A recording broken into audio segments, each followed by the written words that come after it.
I am Ellen Somekawa. I'm one of the founders and for the past 8 years, the executive director of the Folk Arts Cultural Treasures Charter School. So that's a mouthful. So we also call ourselves FACS.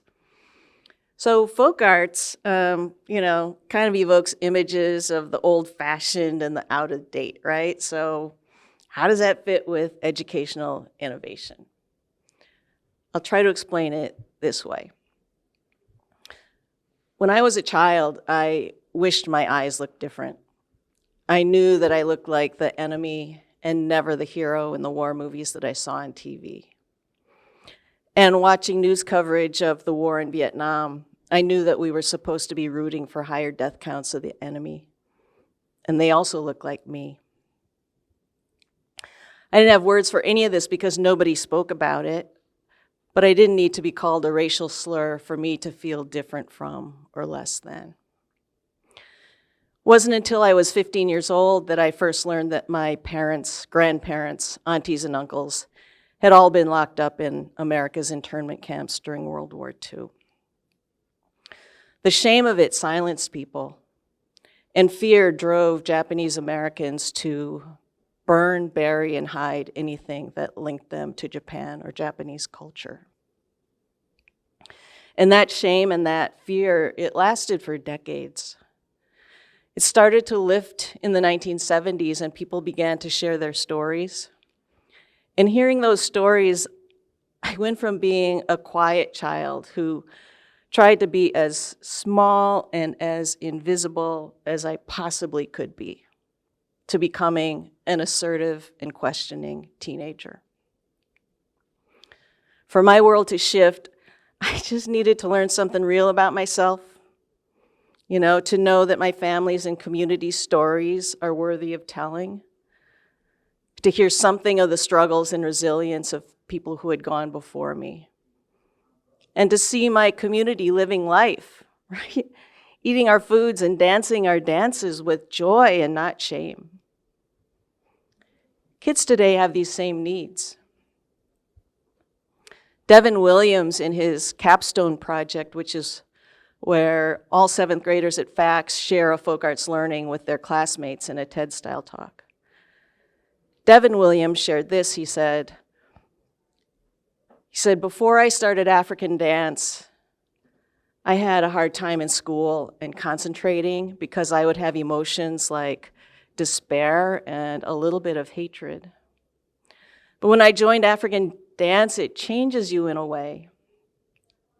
It can be that thing that can put your whole head together, that thing that can keep you from feeling like a freak or an outcast, that one thing that can make your life better.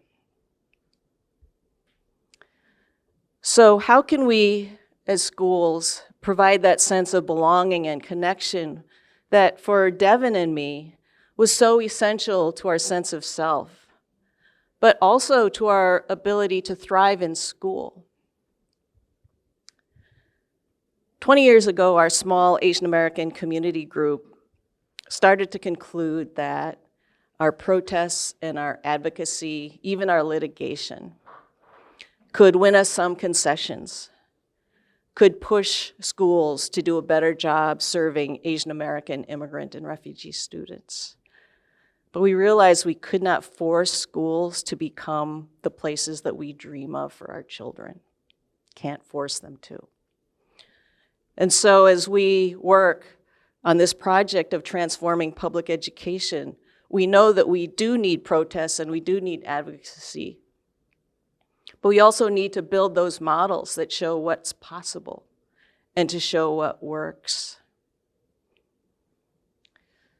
So we decided we had to start a school. And we began to dream and imagine, what if? What if school welcomed in the knowledge, traditions, and wisdom of our students, their families, and communities, and treat them as the cultural treasures that they really are? What if? And so at FACS, we open our school doors wide and welcome in community knowledge and community ways of knowing that have been so critical to the resilience for the survival of many of our communities. And we do this in many ways. It could be through engaging students in an exploration of family knowledge through a foodways unit in social studies. It could be through children sharing their own knowledge through teaching each other hand clapping games in a music class. Or it can be through bringing in a folk or traditional artist to share their craft and tradition with our students. The key idea I hope that you take away from my talk today is one that can be practiced in all schools and in all classrooms. It's a folk arts education concept and practice called me to we. Now, of course, we did not invent this, right? But our contribution, our innovation, is that we infuse our entire school with this approach. And all of our teachers are engaged in the process of experimenting, piloting, improving, revising, and then ultimately systematizing how we can do a better job incorporating this way of learning and knowing into a school environment. So every year we bring to our school a Mexican visual artist named Veronica Ponce de Leon to share her Day of the Dead traditions with our 5th and 7th grade students. And so there's a me to we exploration in this unit where we explore students' remembrance traditions. And so the me part is asking students, how do you remember and honor loved ones who have died? And many students will be like, we don't have any special way, I don't know this, right? We don't have any special knowledge. And I will bet you a lot of money that there's many people sitting here who are thinking the same thing. You're thinking, we don't have any special knowledge because my family's boring and we don't know special things. But as the sharing starts, it will occur to you that, well, there is that candle that we light. Or every Thanksgiving, one of the cousins tries to make grandma's sweet potatoes. And every Thanksgiving, we break out into stories and arguments about how grandma used to do it. So the point is that we all have this kind of knowledge. We just have to slow down and notice it.